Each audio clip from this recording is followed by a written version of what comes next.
Saudi Arabia is spending billions of dollars to take over sports, and American football is in their sights. This Sunday night, they got Captain America himself, Tom Brady, to be the face of a new flag football league that will be launching in spring in Saudi Arabia. So first, we'll talk about the Saudi sports playbook. Next, the scale of spending. Third, the American contrast. And fourth, why this matters and fit the future of athlete marketing and what this means for the endorsement and sports landscape as we have traditionally known it. Before we jump in, welcome to the channel. I'm Jordan. I spent a decade in brand marketing at Nike. I'm a sports marketing consultant and speaker now, and I am teaching you about the industry of sports marketing. Like, comment, subscribe. We greatly appreciate you being here, and share this with somebody if you enjoyed it. All right, first, let's talk about the Saudi sports playbook. The Public Investment Fund is a Saudi investment fund that they have out of Saudi Arabia that is funded almost entirely out of oil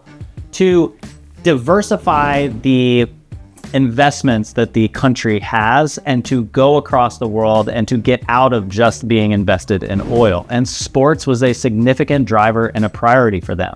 Now, many of their critics will call this sports washing. Sports washing is a PR strategy where controversial regimes will use things like the good feelings and associations that are associated with sports to make people forget about the controversial things that they do or the criticisms of that country or that organization.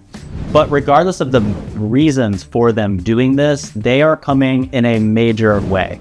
They bought Newcastle United. They've invested heavily in Formula One. They have paid almost $200 million a year for Cristiano Ronaldo to play there. We've heard that they've spent nearly $3 billion in LIV Golf and a commitment to spend even more.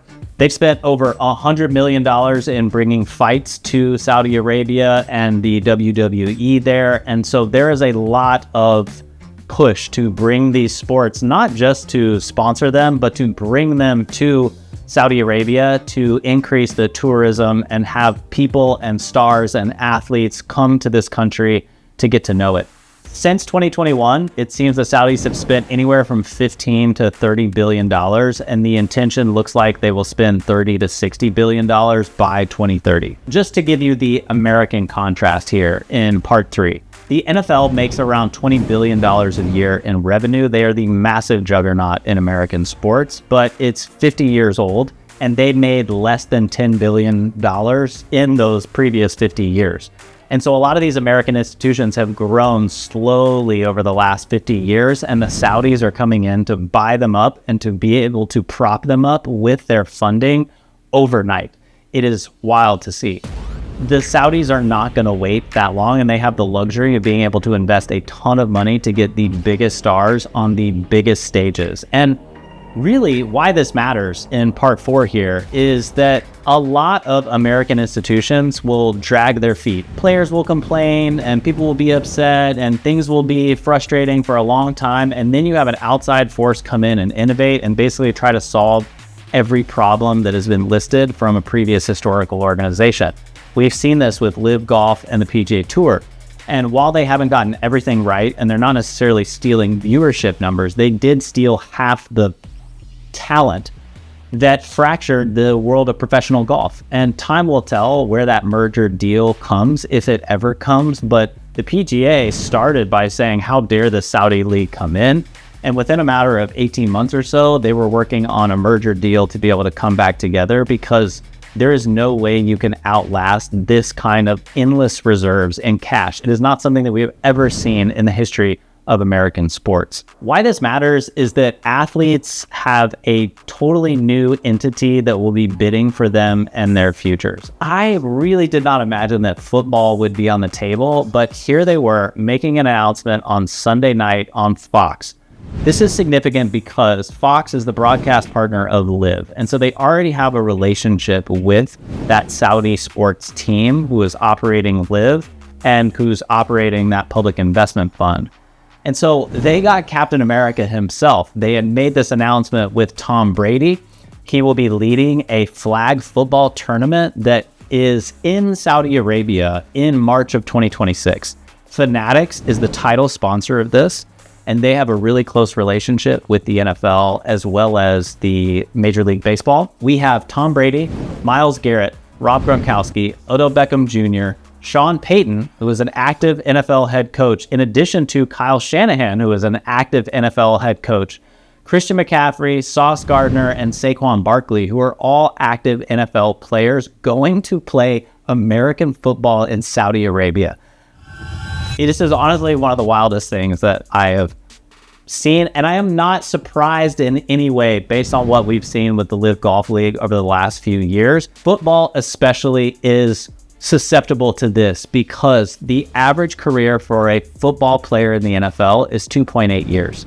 They have the most restrictive salary cap, and their players' union is the weakest. The owners are the strongest in the NFL. Their real contract, where they make actual real money, is their second deal, which they're not actually able to negotiate to until their fourth or fifth year. And sometimes the team can even franchise tag them for their sixth and seventh year. When the average career is 3 years, you're now, every year after 3, the clock starts ticking, and the owners are able to extend that carrot longer and longer. This is also the most violent game that we have in the US. Their livelihood is on the line each week. We also had Tyreek Hill, Brock Bowers, Max Crosby, and CeeDee Lamb, as well as Pete Carroll as one of the coaches. So I think you will see more players now doing this. We saw this with the WNBA and the Unrivaled League in the offseason. There is going to be some real tension here because these are earning opportunities for these players in a physically active sport in the offseason. And traditionally, the NFL contracts or the pro contracts in the NBA would state that if you got injured in an unsanctioned team activity that was outside of team activities, you could forfeit your contract. And so they have clearly cleared this with the league. While there are no NFL shields or team marks in the marketing material for this, this is definitely a cooperation with the league, I'll say, for them to be able to have to do something like this. Lastly, I think the future of athlete marketing is really interesting to think about this, and I'll give you an anecdote from golf. When the golfers are getting paid, let's call it anywhere from $10 to $250 million just in their base contract, they no longer have incentives to take $1 million from a club company or a ball company to play something that they don't feel 100% satisfied in. And so I think the interesting implications as the rise in salaries and the rise of outside figures like the Saudi Arabia Public Investment Fund can come in to pay players so much in a salary or just a show up opportunity that the endorsement market will get jumbled up a little bit, where the money that Nike or Adidas or a golf club company or a cleat company or a sneaker company could pay an athlete is going to dwarf what they could make on the field. And historically, that was not the case. Michael Jordan probably made more money in endorsements than he ever did on the field. Tiger Woods would be the same. I think you're going to see athletes take less endorsements, and I think you will see them opt to not have an endorsement and allow them the freedom to wear whatever they want. The real market that I think, speaking of endorsements, is NIL and American college sports. People are obsessed with the NFL, but the only sport that rivals it and gets close to it is college football. So maybe we will have a Michigan-Ohio State matchup in Riyadh sometime soon. I don't know. I could at least see colleges or teams doing exhibition games in the offseason, in the preseason, or heck, maybe we would get the postseason CFP being played in Riyadh. People might throw a fit, but after seeing Captain America himself, Tom Brady, as the face of a Saudi Arabian football league, who knows what could come next. Let me know what y'all think. What sports are coming next? Don't forget to like, comment, subscribe. We greatly appreciate your time and attention here today. I'll see you next week.